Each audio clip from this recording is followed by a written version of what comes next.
बिस्मिल्लाहिर्रहमानिर्रहीम। अस्सलाम वालेकुम। This is Mohammad Aqeel. Welcome to my channel lecture lectures. Students, class first year की मैथ कंटिन्यू है और एक्सरसाइज 1.1 के आज लास्ट 3 क्वेश्चन हम इस लेक्चर में सॉल्व करेंगे। पूरी तवज्जो के साथ लेक्चर को सुनिएगा और इंशाल्लाह आपको ये क्वेश्चन जो है बहुत आसानी से समझ आने वाला है। स्टूडेंट्स, क्वेश्चन 7 है हमारे पास इस एक्सरसाइज का, जिसमें वो कहते हैं कि show that iota power n plus 1 plus iota power n plus 2 plus iota power n plus 3 plus iota power n plus 4 जो है इन तमाम का सम 0 के इक्वल आता हूँ। बहुत सिंपल सा क्वेश्चन है, शॉर्ट के तौर पर आपसे पेपर में पूछा जा सकता है। और जबकि वो कहता है कि n जो है ना ये कोई भी नेचुरल नंबर हो सकता है, तो हमें इसको प्रूव करना है इस पूरे सम को कि ये 0 के इक्वल आ जाए। मैक्सिमम 3 से 4 स्टेप का हमारा ये क्वेश्चन है, तो जो से सुनिएगा। देखें, मैं इसको सॉल्व करने के लिए, प्रूव करने के लिए इसकी लेफ्ट हैंड साइड को यहाँ से पिक कर रहा हूँ, जो कि है आयोटा की power n plus 1 plus iota power n plus 2 plus iota power n plus 3 plus iota power n plus 4। तो स्टूडेंट्स, हमें देखिए इसको प्रूव करना है कि ये 0 के इक्वल आ जाए। एक हमने पावर लॉस में ना एक लॉ पढ़ा हुआ है छोटी क्लासेस के अंदर कि अगर किसी एक बेस में पावर जो है ये प्लस हो रही हो, तो हम उनको अलग-अलग जो है ना पावर को एक ही बेस में दे सकते हैं। मतलब एक ही पावर में m और n ये दो नंबर्स ऐड हो रहे थे, तो मैंने a को पावर सेपरेट दे दी है और मल्टीप्लिकेशन के साथ a को पावर n जो है ये सेपरेट दे दी है। इसको प्रोडक्ट लॉ कहते होते हैं, पावर लॉ भी कहते होते हैं।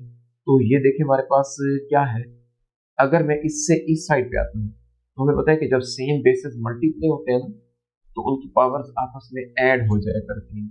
और इसका रिवर्स प्रोसेस क्या होगा कि अगर किसी एक बेस में पावर प्लस हो रही है, तो आप उस बेस में दोनों पावर्स को जो है वो अलग-अलग डिवाइड पावर दे दें उसको, तो हमारे पास a की पावर m सेपरेट हो गई है और a पावर n सेपरेट है। इन दोनों को हमने मल्टीप्लाई कर दिया है।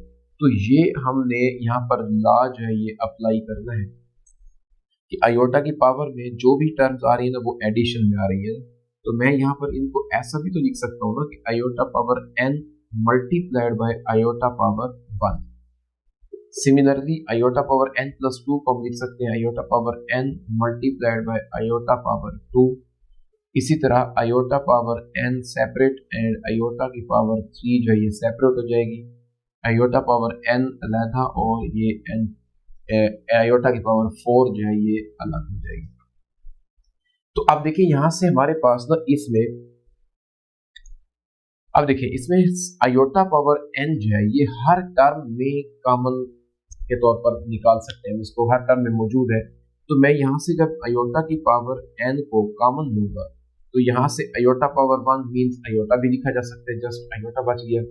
इधर बच गया आयोटा का स्क्वायर, फिर आयोटा का cube and iota power 4। Iota power n को एज इट इज रहने दें, आयोटा को भी हम एज इट इज रहने देते हैं। हमें पता है कि आयोटा स्क्वायर की वैल्यू जो होती है ना ये -1 हुआ करती है, और अगर आयोटा की हायर पावर आ जाए ना तो उसको भी हम ब्रेक करके आयोटा की शक्ल में या 1 या -1 की शक्ल में आंसर को लिख सकते होते हैं। तो आयोटा पावर 3 को हम लिख सकते हैं ना आयोटा इनटू आयोटा का स्क्वायर, मतलब पावर को ब्रेक कर दिया। बिल्कुल ऐसे ही जैसे यहाँ पर हमारे पास है कि अगर पावर यहाँ पर तो प्लस की फॉर्म में थी ना, ये 3 है तो 2 + 1 भी लिख सकते हो और 1 पावर अलग कर दिया और 2 पावर अलग कर दिया। मतलब इसको अगर रिवर्स देखें तो सेम बेसिस मल्टीप्लाई होकर पावर दोबारा ऐड होकर वही 3 बन जाएगी। सिमिलरली आयोटा पावर 4 को हम लिख सकते हैं आयोटा पावर 2 और इस होल पावर 2 दे दें, तो क्योंकि पावर की अगेन पावर हो तो ये मल्टीप्लाई हो जाया करती है। आयोटा की पावर n जो है ये एज इट इज, यहाँ से ये आयोटा आ गया प्लस माइनस -1।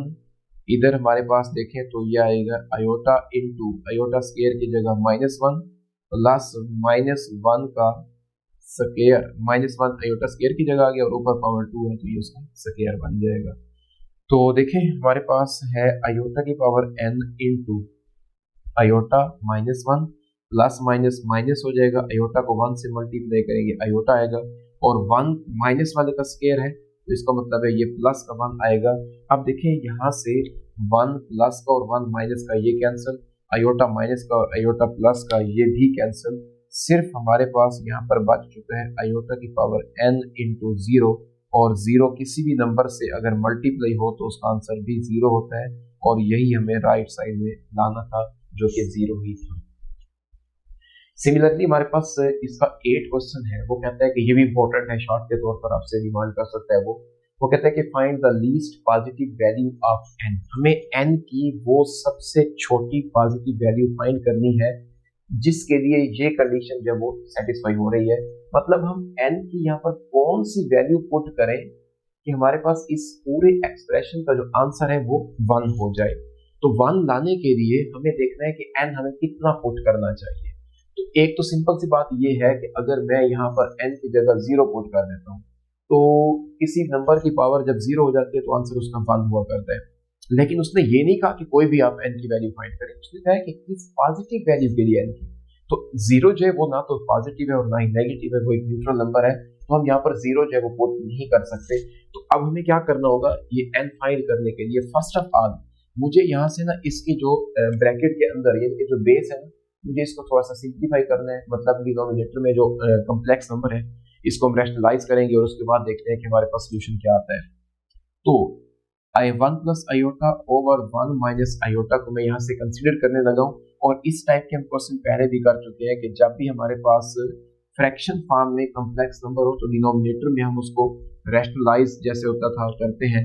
तो यहाँ पर भी हमने क्या करना है, इसको कॉम्प्लेक्स नंबर को यहाँ से खत्म करना है, और उसका एक ही हल होता है कि हम उसके कॉन्जुगेट से मल्टीप्लाई भी करेंगे और डिवाइड भी करेंगे। तो 1 माइनस आयोटा का कॉन्जुगेट 1 प्लस आयोटा है, और इधर भी क्या आ जाएगा हमारे पास 1 प्लस आयोटा से डिवाइड भी किया है। न्यूमरेटर्स को आपस में मल्टीप्लाई करेंगे, 1 plus iota into 1 plus iota over में 1 minus iota into 1 minus iota. अब सिमिलर टर्म्स होने की वजह से ये आ जाएगा 1 प्लस आयोटा का स्क्वायर ओवर में a minus B into a plus B का आइडेंटिटी है, यानी कि वो हमारे पास क्या होती है कि पहली टर्म का स्क्वायर माइनस दूसरी टर्म का स्क्वायर।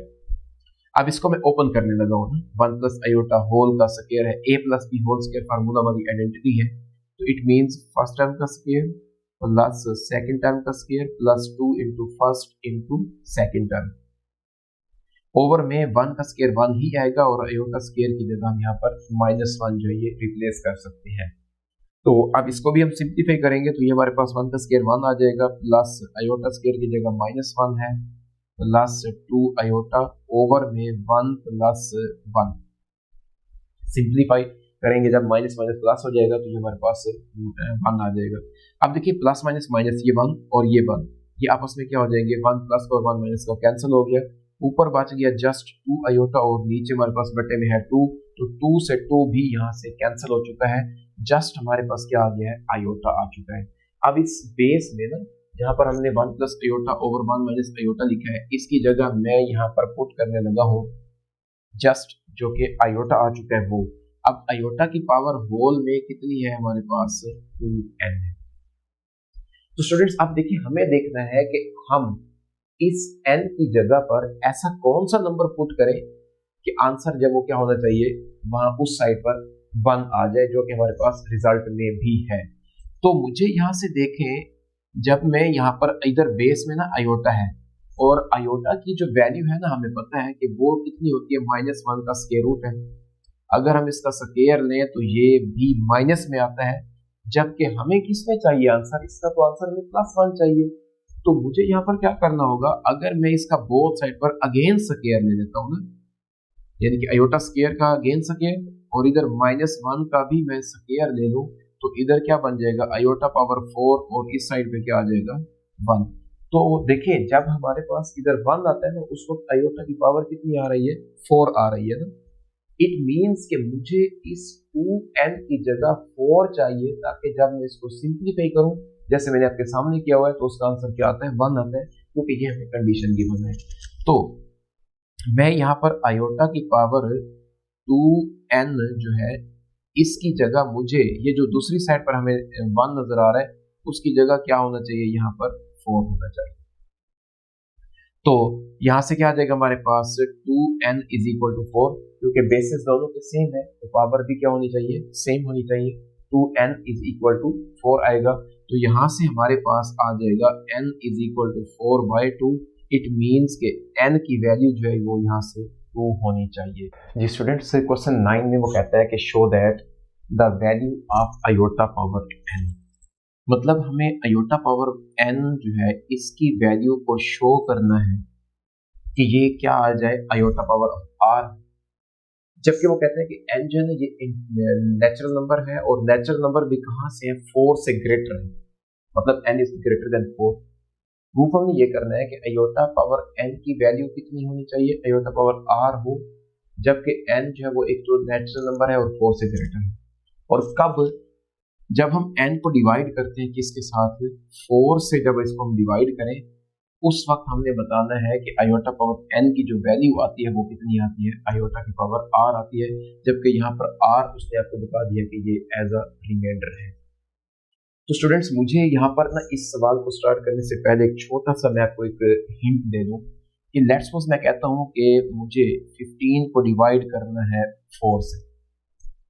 तो जब भी किसी नंबर को हम ना किसी दूसरे नंबर से डिवाइड करते हैं ना, तो देखिए 4 3 आर क्या हो जाएगा यहाँ पर 12, और रिमाइंडर यहाँ पर आ गया हमारे पास 3। तो अब देखिए इसको लिखने का ये तरीका है ना हमारे पास कि जिसको हमने डिवाइड किया है वो है 15, और जिससे डिवाइड किया मतलब डिविडेंड यहाँ पर 15 है और डिवाइजर जो हमारे पास ये 4 है। तो हम ऐसा भी तो लिख सकते हैं ना, 15 इज इक्वल टू 4 इंटू 3, मतलब 4 वो जो डिवाइजर है और 3 यहाँ पर क्वोशंट है, इसमें जो रिमाइंडर है वो ये क्या हो जाता है, ऐड कर दिया जाता है। तो देखिए 4 3 12 प्लस 3 ये कितना हो जाएगा, 15 ही होगा ना। तो अब यहाँ पर देखिए आप गौर करें कि हमारे पास ये वो नंबर है जिसको हमने डिवाइड किया है, और ये डिवाइजर है, ये हमारे पास क्या है, क्वोशंट है, मतलब इसको हम क्या कहते होते हैं, क्वोशंट, और ये हमारे पास क्या होता है, रिमाइंडर। इट मीन्स कि जब भी किसी नंबर को किसी दूसरे नंबर से डिवाइड करेंगे ना, जिससे डिवाइड करते होते हैं उसको हम जो क्वोशंट आते हैं उसके साथ मल्टीप्लाई करते हैं, और उसके साथ रिमाइंडर जो है ये क्या हो जाया करता है, प्लस हो जाया करता है। तो इसी कंसेप्ट को ही हमने यहाँ पर यूज करना है और क्वेश्चन को सॉल्व करना है। बहुत ज्यादा इजी क्वेश्चन है, शॉर्ट के तौर पर बहुत इंपॉर्टेंट भी है। तो देखिए मुझे यहाँ पर n को डिवाइड किया मैंने किसके साथ, 4 के साथ। तो मैं यहाँ पर n को लिख सकता हूँ ना ऐसा कि n इज इक्वल टू 4 से डिवाइड किया ना, जब n को 4 से डिवाइड करेंगे जाहिर सी बात है कोई ना कोई क्वोशंट आएगा ना उसका। जैसे मैंने यहाँ पर 15 को 4 से डिवाइड किया तो हमारे पास क्या आया, उसका क्वोशंट 3 आया। तो यहाँ पर जो क्वोशंट आ रहे हैं ना वो मुझे नहीं पता, लेकिन मैं यहाँ पर उसको एज अ क्यू ही लिख रहा हूँ क्वोशंट के साथ, और इसके बाद कोई ना कोई रिमाइंडर भी तो आएगा ना वहां से। इसका मतलब है हम यहाँ पर इसको क्या लिखेंगे, 4q प्लस r जो है वो लिख सकते हैं। इट मीन्स कि हमने n को क्या किया, डिवाइड किया 4 से, तो हमारे पास ये रिजल्ट आया 4 into quotient plus reminder which is equal to n। अब मुझे वैल्यू चाहिए थी किसकी, यहाँ से आयोटा की पावर n की। तो मैं यहाँ पर क्या करूंगा, आयोटा n की जगह ये जो मैंने लिखा हुआ है क्योंकि 4q प्लस r है ये पुट कर सकता हूँ। तो देखिए हमारे पास नेक्स्ट वही है, प्रीवियस जैसे क्वेश्चन में हमने ये बात सीखी है कि अगर किसी भी बेस में पावर्स को प्लस किया जा रहा हो तो हम उस बेस को वो जो एडिशन में पावर है उनको अलग-अलग दे दें तो और उनको आपस में मल्टीप्लाई कर दिया करते हैं। तो यहाँ पर भी देखें आयोटा की पावर 4q और आयोटा की पावर r है, तो मैं यहाँ पर इसको ऐसा लिख सकता हूँ ना, आयोटा की पावर 4q जो है ये सेपरेट हो जाए मल्टीप्लाइड बाय आयोटा की पावर में r जो है ये सेपरेट।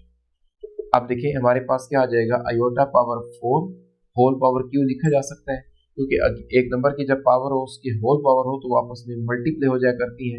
तो यहाँ से देखिए हमारे पास ये आ जाएगा आयोटा पावर 4 और whole power q into iota power r जो है ये एज इट इज आएगा। अब पावर 4 है यहाँ पर ना आयोटा की, तो मैं इसको ऐसा भी तो लिख सकता हूँ ना, आयोटा की पावर 2 और इसकी पावर फिर अगेन 2 और सारे की पावर में q जो है ये एज इट इज आएगा।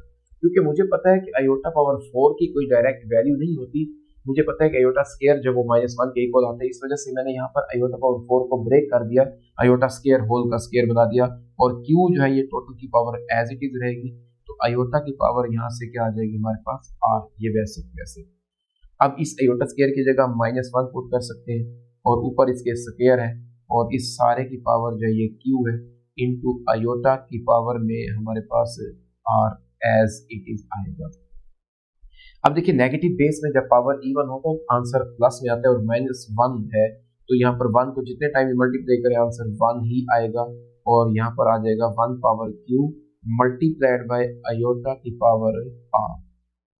तो स्टूडेंट्स देखें 1 की पावर में कुछ भी हो आंसर 1 ही आया करता है ना, तो 1 इंटू आयोटा पावर आर और 1 को आयोटा पावर आर से जब हम मल्टीप्लाई करेंगे तो आयोटा की पावर आर ही आएगा और यही हमें जाइए साबित करना था यहाँ पर कि आयोटा पावर एन की जो वैल्यू है ना हमारे पास ये किसके बराबर आ जाए आयोटा की पावर आर के। तो स्टूडेंट्स ये था हमारे पास इस एक्सरसाइज 1.1 का 7 से लेकर 9 तक क्वेश्चन। आई होप कि आपको ये क्वेश्चन समझ आए होंगे। फिर भी अगर किसी स्टूडेंट का कोई क्वेश्चन हो तो जरूर पूछिएगा। नेक्स्ट लेक्चर के लिए इंशाल्लाह दोबारा इसी चैनल पर मुलाकात होगी, तब तक के लिए।